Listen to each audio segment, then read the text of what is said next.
Hello everyone! It's been a while since I posted a video, so here I am again. In this video, I'll be showing you how I shade my drawings using just a mechanical pencil and acrylic markers. I'll walk you through my full process, step by step, clean, simple, and easy to follow. I always start with a light sketch of the silhouette of my reference, using a 0.5mm mechanical pencil.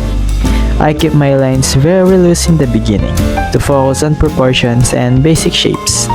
No details yet. Think of it like building the foundation of a house. You have to structure it before decorating.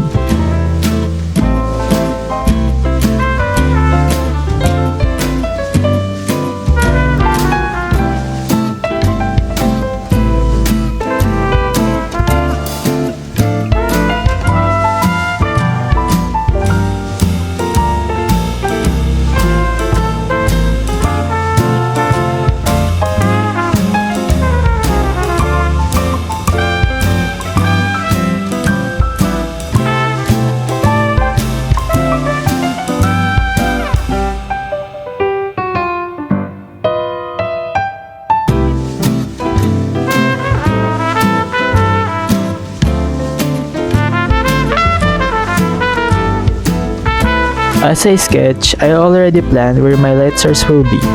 In this drawing, the light is coming from the upper right, so the shadows will mostly fall on the left side of the face.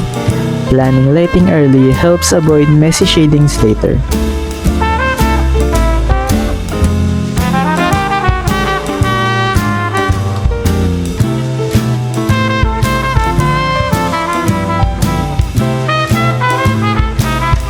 Once I'm happy with the basic sketch, I clean up my lines, not with heavy outlines but with confident light strokes.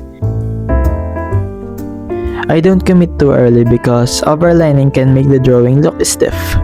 The cleaner your foundation, the cleaner your shading will be later.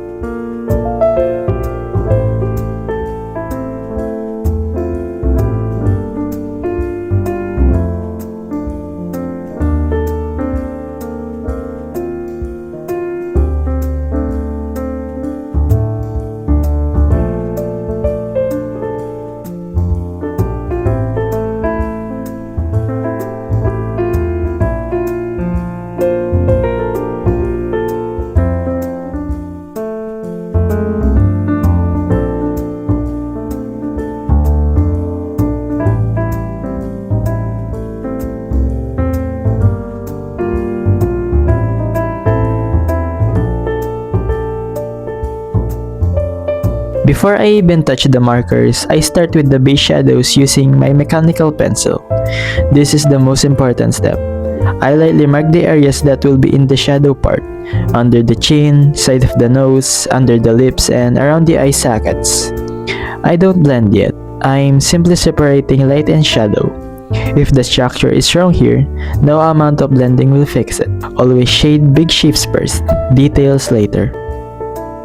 Now, I add my first soft tone. I hold the pencil sideways and shade gently to avoid visible scratch lines. Instead of pressing hard, I build up the value slowly. I also use one-directional strokes to keep everything smooth and consistent. Here's a bonus tip. Shading is not about darkness, it's about control.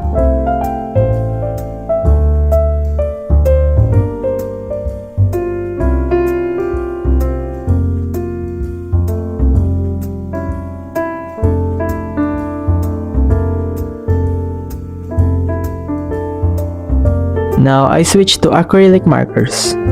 Here I am using ENMY markers, which I really like because the ink blends smoothly and the brush tip gives me soft transitions.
With markers, the first layer always looks flat.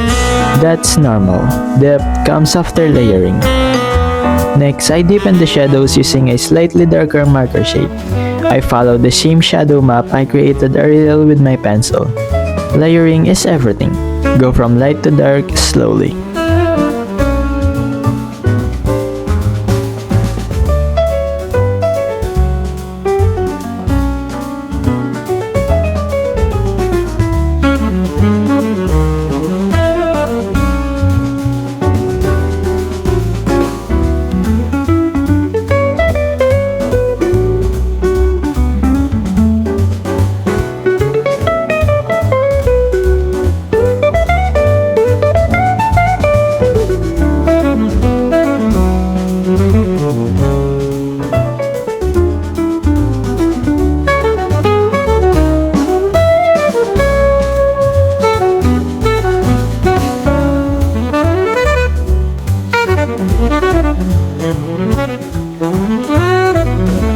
This is my favorite part, mixing inks and outline with marker tones.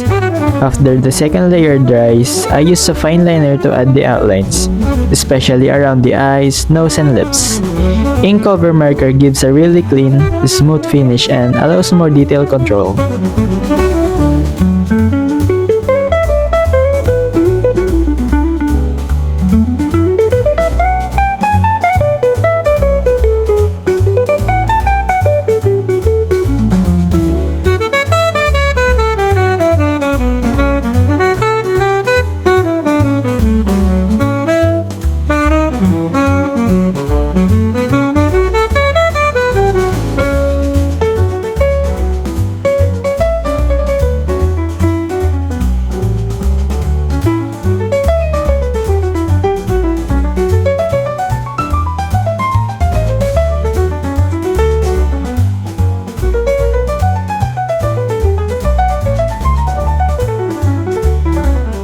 I now add small details slowly.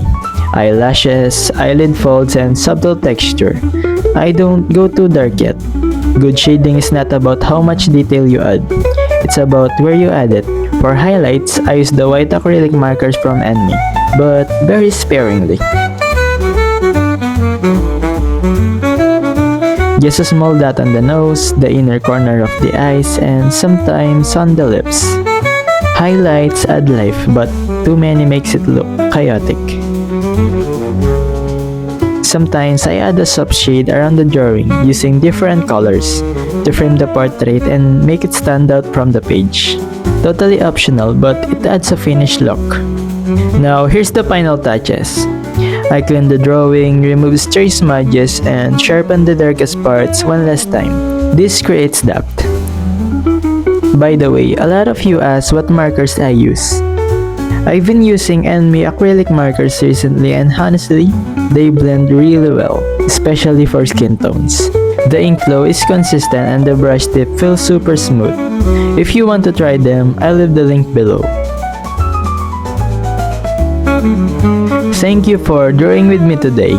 If you want a full real-time shading tutorial or a beginner shading guide, let me know in the comments. I'll see you in the next video. Keep creating and don't rush art.